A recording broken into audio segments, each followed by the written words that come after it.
Desco says, if is it the same thing if the owner or profile manager post images and videos to GMB from job location? Um, is it the same thing if the owner or profile manager post images and videos from GMB from job location? I'm not sure I understand the question, but you can add photos or images, or excuse me, videos to a Google Business profile, whether you're a manager or not. So it doesn't really matter. What I typically tell like tree service contractors, which most of them won't do it, what I tell tree service contractors to do is to just take, or like, for example, I've got a pest control company that been working with me since I think 2014, so 10 years. And they they have technicians that go out in the field, and I always tell them every year, hey, train your technicians to snap a couple of photos when they're on a job site, or take a quick video and just narrate, a video, just, hey, we're on location in, and state the neighborhood name in, and then state the city name, right? Or the town name or whatever. So we're in, you know, Brightwood Estates in Fairfax, Virginia, here to spray the yard for mosquitoes and ticks and blah blah blah. If you need mosquito control services in Fairfax County, contact, and then say the brand name, and that's it. Like a 20-second video. Boom, upload that to the Google Business profile. You don't have to be a manager. You can do it that way, but you don't have to. You can just go visit in Google Maps the Google Business profile and then click add photos, right? And upload the file. And that's what I tell the, technicians, or I tell the business owners to train their technicians to do that out in the field, because they don't need manager access for that.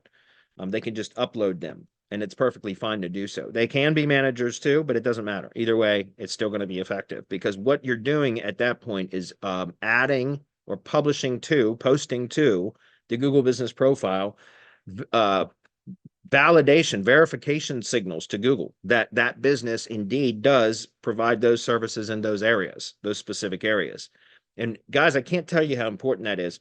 I talk about this in audits a lot too, but if you're doing Google Business posts or replying to reviews from client reviews, customer reviews or whatever in Google Business profile, make sure that you're injecting mention the names of the neighborhoods, in sections or districts or boroughs or whatever of the area, the town that you're in or city that they're in, because that keeps going hyper local, guys, and it's going to continue to be that way. So if in a Google Business profile, I think it's more effective through reviews, but posts is also effective as well.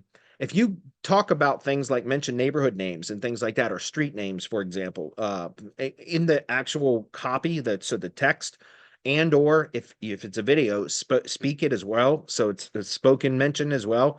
That creates these super relevant signals for Google to serve that Google Business profile for somebody that might be in that same neighborhood that was mentioned in a review reply or a text, the text of a Google Business post or in a video. So if for example, if the company mentions like, hey, we're on location in, Brightwood Estates in Fairfax, Virginia, removing a tree that was struck by lightning or whatever, and is a hazard, blah blah blah. Now they're working in several different types of keywords, as well as the mention of the neighborhood and the city that neighborhood is located in, etc.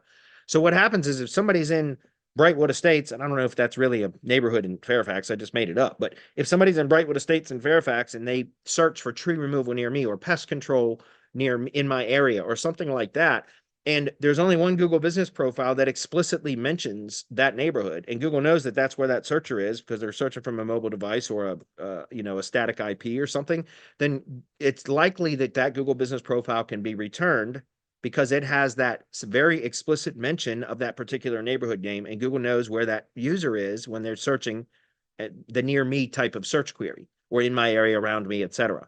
Hopefully that makes sense. So again, it's not going to happen from you do it one. I mean, it may, but it's likely not going to happen if it's mentioned one time.